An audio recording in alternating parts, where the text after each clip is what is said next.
महाराष्ट्र की सियासी लड़ाई में अदालत की एंट्री। आज एकनाथ शिंदे गुट की अर्जी पर सुनवाई करेगा सुप्रीम कोर्ट। 16 विधायकों को डिप्टी स्पीकर ने दिया था विधायकी रद्द करने का नोटिस। एकनाथ शिंदे गुट ने सुप्रीम कोर्ट में दी है चुनौती। उद्धव ठाकरे के समर्थक विधायकों को अयोग्य घोषित करने की मांग करेगा शिंदे गुट। कानूनी रणनीति की हो रही है तैयारी।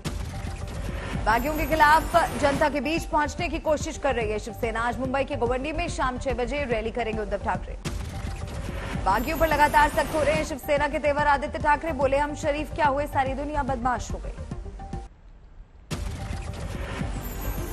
क्या हुए?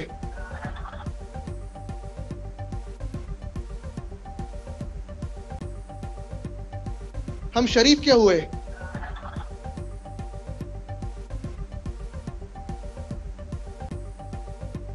पूरी दुनिया ही बदमाश हो गई। बागियों पर संजय राउत का विवादित बयान। कहा, गुवाहाटी में जो 40 लोग वो जिंदा लाश हैं, उनका शव आएगा वापस, विधानसभा में होगा पोस्टमार्टम। दिल्ली में शरद पवार का महाराष्ट्र पर बड़ा बयान। बोले, हम आखिर तक उद्धव के साथ। बोले, जो असम गए हैं उसमें से कुछ लौट आएंगे वापस। एकनाथ शिंदे को लेकर आदित्य ठाकरे का बड़ा बयान। बोले, 30 मई को सीएम पद किया था ऑफर, लेकिन जो डर गए वो गुवाहाटी गए। कि जो भाग गए उसमें से भी कई लोग हैं जिसको भगाया गया है। सबसे अहम चीज यही है कि जो डरपोक है वो भागते हैं और वो भाग के गए हैं। गुवाहाटी पहुंचे शिवसेना के एक और विधायक उदय सामंत। आदित्य ठाकरे का माना जाता है करीबी। अब बागी विधायकों की संख्या हुई 48। इसमें 39 विधायक शिवसेना के और बाकी 9 निर्दलीय। बागियों पर संजय राउत का धमकी भरा ट्वीट। लिखा, कब तक छिपोगे गुवाहाटी में, आना ही पड़ेगा चौपाटी में। वहां बैठ करके हमको सलाह और मार्गदर्शन कर रहे। शिवसैनिक जमीन पर है, हजारों लाखों शिवसैनिक, हमारे एक इशारा का इंतजार है बस। मुंबई में सामना दफ्तर के बाहर शिवसैनिकों ने बागी विधायकों के खिलाफ किया प्रदर्शन। एकनाथ शिंदे के पोस्टर पर चप्पल से किया वार, जमकर की नारेबाजी। नांदेड़ में भी सीएम उद्धव ठाकरे के समर्थन में सड़कों पर उतरे शिवसैनिक। बागियों का किया विरोध। जय भवानी जय शिवाजी के नारे गूंजे।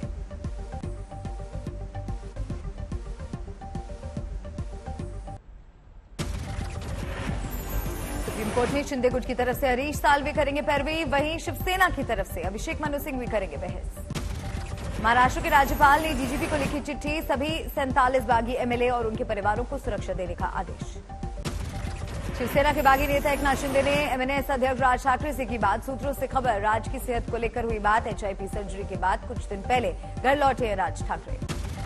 संजय राउत की 40 लाशों वाले बयान पर शिंदे का पलटवार। बाला साहिब के हिंदुत्व और उनकी शिवसेना को बचाने के लिए हम मर भी गए तो इसे समझेंगे सौभाग्य। औरंगाबाद में उद्धव ठाकरे के समर्थन में और बागी विधायकों के खिलाफ युवा सेना के कार्यकर्ताओं ने कराया मुंडन। शिवसेना ने उद्धव ठाकरे के समर्थन के लिए एक नया वीडियो किया जारी। वीडियो में उद्धव को बताया गया असली बॉस। महाराष्ट्र के सिल्लोड में शिवसेना के बागी विधायक अब्दुल सत्तार के समर्थन में भव्य रैली। अब्दुल सत्तार के गुवाहाटी से नहीं पहुंचने पर समर्थक निराश। नासिक में एकनाथ शिंदे, दादा भूसे और सुहास कांडे की प्रतीकात्मक अर्थी निकालकर शिवसैनिकों ने जताया विरोध। औरंगाबाद में भी दिखा शिवसैनिकों का आक्रोश। शिवसेना के बागी विधायकों के पोस्टर पर पोती काली। बीजेपी नेता कैलाश विजयवर्गीय का बयान। महाराष्ट्र के सियासी संकट में बीजेपी की नहीं कोई भूमिका, दूर से कर रहे wait and watch. UP Lok Sabha उपचुनाव में बीजेपी की बल्ले बल्ले। दोनों सीटों पर जीत के बाद से जारी है पूरे यूपी में जश्न। रामपुर में बीजेपी के घनश्याम लोधी ने हासिल की जीत। जो यहाँ के कार्यकर्ता हैं और हमारे जो नेता हैं और जो हमारी आम जनता है, उसे बहुत बहुत धन्यवाद देना चाहता हूँ। एक छोटे से आदमी को अपनी सेवा के लिए चुना उन्होंने।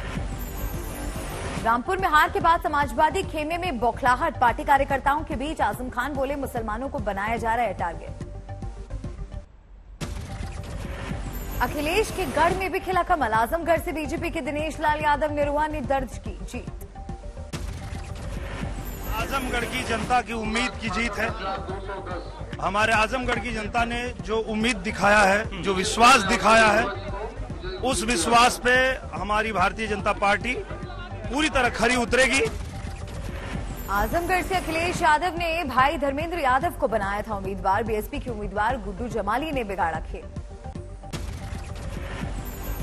अफसोस जाहिर करते हुए पार्टी से क्षमा मांगता हूं कि पार्टी की उम्मीदों को पूरा नहीं कर पाए। सब साथियों का अपनी ओर से और पार्टी की ओर से आभार व्यक्त करता हूँ, धन्यवाद देता हूँ।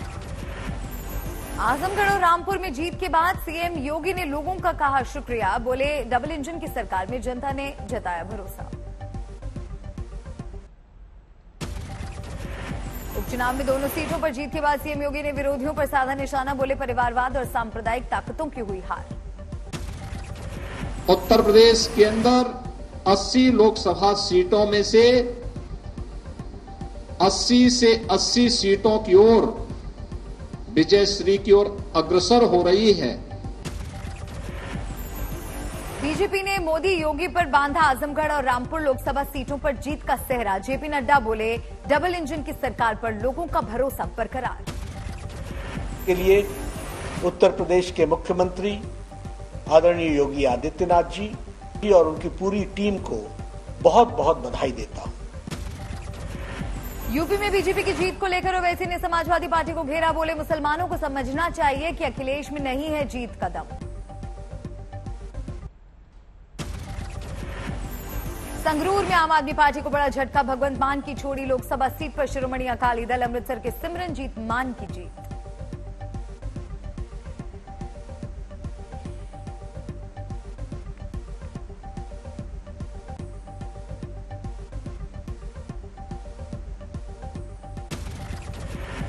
जीत के बाद सिमरनजीत सिंह मान ने संगरूर के लोगों का किया शुक्रिया। कहा बड़ी बड़ी पार्टियों को दी है पटकनी। दिल्ली के राजेंद्र नगर विधानसभा सीट पर आम आदमी पार्टी की जीत। बीजेपी के उम्मीदवार को हराकर दुर्गेश पाठक बने विधायक। त्रिपुरा में विधानसभा उपचुनाव में 3 सीटों पर बीजेपी को मिली जीत। 1 सीट पर कांग्रेस का कब्जा। त्रिपुरा में उपचुनाव नतीजों को लेकर घमासान। कांग्रेस दफ्तर के बाहर भिड़ गए बीजेपी और कांग्रेस के कार्यकर्ता। समाजवादी पार्टी के सहयोगी दल सुहेलदेव भारतीय समाज पार्टी के अध्यक्ष ओम प्रकाश राजभर का अखिलेश पर निशाना। बोले उपचुनाव के नतीजे से सीखे, एसी कमरे से बाहर निकलकर लड़े चुनाव। और समाजवादी पार्टी के राष्ट्रीय अध्यक्ष को इस हार से सीख लेनी चाहिए और एसी कमरे से निकल करके धरातल पे चल के संगठन का काम लोगों को लेकर के मिलकर करना चाहिए। आज पंजाब की आम आदमी पार्टी सरकार अपना पहला बजट पेश करेगी। किसानों और युवाओं के लिए कई बड़े ऐलान संभव। आज मूसेवाला मर्डर केस में गैंगस्टर लॉरेंस बिश्नोई की पुलिस कस्टडी का आखिरी दिन। पूछताछ में उगले कई अहम राज। आज राष्ट्रपति पद के विपक्ष के साझा उम्मीदवार यशवंत सिन्हा भरेंगे पर्चा। एनडीए प्रत्याशी द्रौपदी मुर्मू से है सीधा मुकाबला। आज राष्ट्रपति रामनाथ कोविंद का वृंदावन दौरा। दर्शन के साथ कई कार्यक्रमों में करेंगे शिरकत। आज अग्निपथ स्कीम के खिलाफ कांग्रेस का सत्याग्रह। सभी विधानसभा क्षेत्र में कांग्रेसी बुलंद करेंगे आवाज। योजना को वापस लेने की मांग। अग्निपथ योजना पर बिहार असेंबली में भी हंगामे के आसार। विपक्ष सत्र के दौरान कर सकता है उग्र प्रदर्शन। दिल्ली सरकार के स्वास्थ्य मंत्री सत्येंद्र जैन की न्यायिक हिरासत का आज आखिरी दिन। मनी लॉन्ड्रिंग केस में हुई थी गिरफ्तारी। लखनऊ में सीएम योगी आदित्यनाथ ने शतरंज ओलंपियाड मशाल रिले का किया स्वागत। योगी ने कहा भारत को 44वें शतरंज ओलंपियाड 2022 के आयोजन का मौका मिलना गौरव की बात। 28 जुलाई से 10 अगस्त तक चेन्नई के पास महाबलीपुरम में होगा 44वें शतरंज ओलंपियाड का आयोजन।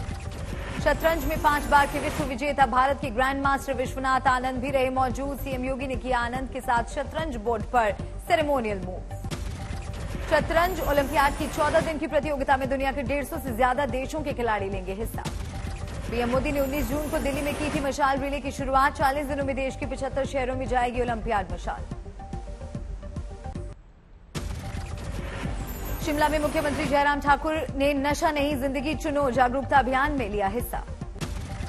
ग्वालियर के पिंटो पार्क इलाके में सीएम शिवराज सिंह चौहान की रैली। स्थानीय निकाय चुनाव में बीजेपी की बंपर जीत का किया दावा। आज पन्ना में शिवराज करेंगे रैली। हिमाचल प्रदेश के आम आदमी पार्टी के अध्यक्ष सुरजीत ठाकुर का बयान। पंजाब की तरह हिमाचल में भी युवाओं को विधानसभा चुनावों में टिकट देगी आप।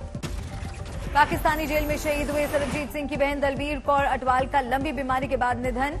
भिखीविंड में हुआ अंतिम संस्कार। सरबजीत सिंह की बहन दलबीर कौर के अंतिम दर्शन के लिए पहुंचे फिल्म अभिनेता रणदीप हुड्डा। बायोपिक में निभाई थी सरबजीत की भूमिका। दलबीर को मानते थे बहन। कोलकाता में 12 साल के बच्चे की करंट लगने से मौत। जल जमाव वाले लैंप पोस्ट में आया करंट। यूपी के गोंडा में ग्राम प्रधान के बेटे की गोली मारकर हत्या, नाराज लोगों ने किया हंगामा, शुरुआती जांच में रंजिश में हत्या। यूपी के औरैया में बेखौफ बदमाशों ने लाखों के जेवरात पर किया हाथ साफ, ज्वेलरी के साथ 1.5 लाख कैश लेकर फरार। छत्तीसगढ़ के बलरामपुर में बलसोता नदी के किनारे मिला एक नवजात बच्चे का शव, पुलिस कर रही जांच। राजस्थान के बाड़मेर में नाबालिग को अगवा करने के आरोप में पुलिस ने 2 आरोपियों को किया गिरफ्तार। राजस्थान के टोंक में एक ट्रक ने केमिकल टैंकर को मारी टक्कर, टक्कर के बाद लगी भीषण आग। हादसे में एक शख्स की मौत, बीच सड़क टैंकर में आग से अफरा तफरी, करीब 1 घंटे बंद रही आवाजाही। हरियाणा के बहादुरगढ़ में सीवेज टैंक में पाइप निकालने उतरे 2 मजदूरों की मौत, दोनों मृतक बिहार के रहने वाले, परिवार में पसरा मातम। यूपी के मुरादाबाद में 2 बच्चों के बीच मारपीट में एक बच्चे की मौत, वारदात के बाद से बच्चे के घर में कोहराम। उत्तराखंड के रुड़की में नाबालिग बेटी और मां के साथ रेप मामले की जांच जारी, पुलिस कर रही कई एंगल से जांच। गुजरात के बनासकांठा में नाबालिग गैंगरेप पीड़ित लड़की ने सिस्टम से हार कर की खुदकुशी, एक स्कूल में हुआ था गैंगरेप, आरोपियों ने गैंगरेप का बनाया था वीडियो। बिहार के कैमूर में अवैध निर्माण पर चला बुलडोजर, पोखरे के पिंड पर अतिक्रमण कर बनाए गए 74 मकान जमींदोज, विरोध करने पर पूर्व विधायक को हिरासत में लिया। उत्तर पूर्वी दिल्ली के सांसद मनोज तिवारी ने जगतपुरी में डीडीए के पार्क का किया लोकार्पण, मशहूर अभिनेत्री अमीषा पटेल ने महिलाओं को बांटे सैनिटरी पैड। चेन्नई में स्वास्थ्य मंत्री मनसुख मांडविया ने सेंट्रल गवर्नमेंट हेल्थ स्कीम के तहत वेलनेस सेंटर और लैब की वर्चुअली रखी आधारशिला। जयपुर में पक्षियों के लिए बनाया गया 6 मंजिला अनोखा अपार्टमेंट, पिंजरा पोल गौशाला में बने इस अपार्टमेंट में 2000 पक्षियों के रहने का इंतजाम। ओडिशा के भुवनेश्वर में एलजीबीटी समुदाय के लोगों ने निकाली प्राइड परेड, लोगों और समाज से खुद को स्वीकारने की अपील। हिमाचल प्रदेश के शिमला और सोलन में सैलानियों का उमड़ा सैलाब, वीकेंड पर कालका शिमला नेशनल हाईवे पर लगा कई घंटों तक जाम। यूपी के बाराबंकी में आम महोत्सव, 150 प्रजातियों को किया गया प्रदर्शित, आम महोत्सव में उमड़ी भीड़। ओडिशा के पारादीप में कोस्ट गार्ड ने एक बाइक रैली का किया आयोजन, आजादी के अमृत महोत्सव के तहत बाइक रैली। बिहार सरकार के पथ निर्माण मंत्री नितिन नवीन ने दरभंगा हवाई अड्डे पर अप्रोच पुल का किया उद्घाटन, सांसद गोपाल जी ठाकुर ने मंत्री का जताया आभार। असम में बाढ़ का कहर जारी, सूबे के करीब 25 लाख लोग अब भी प्रभावित, कई जिलों में सेना और एनडीआरएफ ने संभाला मोर्चा। गुवाहाटी में बाढ़ में डूबे 3 छात्र, 2 लोगों को बचाया गया, 1 की तलाश जारी। असम के करीमगंज में बाढ़ से हालात बेकाबू, निचले इलाकों में लोगों के घरों में घुसा पानी, सुरक्षित ठिकानों पर लोगों का पलायन जारी। असम के होजोई में सीएम हेमंत बिस्व शर्मा ने बाढ़ पीड़ितों से की मुलाकात, हर संभव मदद का दिया भरोसा। असम के सिलचर में भी मुख्यमंत्री हेमंत बिस्व शर्मा ने लिया बाढ़ प्रभावित इलाकों का जायजा, लाइफ बोट पर सवार होकर निकले सीएम। जम्मू कश्मीर के बारामूला में मलबरी किसानों के चेहरे पर लौटी मुस्कान, मौसम बदलने से पैदावार बढ़ने की उम्मीद। घरेलू क्रिकेट का नया बादशाह बना मध्य प्रदेश, फाइनल में मुंबई को 6 विकेट से हराकर पहली बार रणजी का जीता खिताब। जीत के लिए मध्य प्रदेश को मिला 108 रन का टारगेट, टीम 3 खिलाड़ियों ने शतक ठोककर मुट्ठी में किया था मुकाबला। मध्य प्रदेश की जीत पर सीएम शिवराज सिंह चौहान ने टीम को दी बधाई, कहा खिलाड़ियों ने कमाल कर दिया। मध्य प्रदेश की क्रिकेट टीम ने कमाल कर दिया, इतिहास रच दिया। पहली बार कई बार की विजेता मुंबई को हराकर मध्य प्रदेश की टीम ने रणजी ट्रॉफी जीत ली है।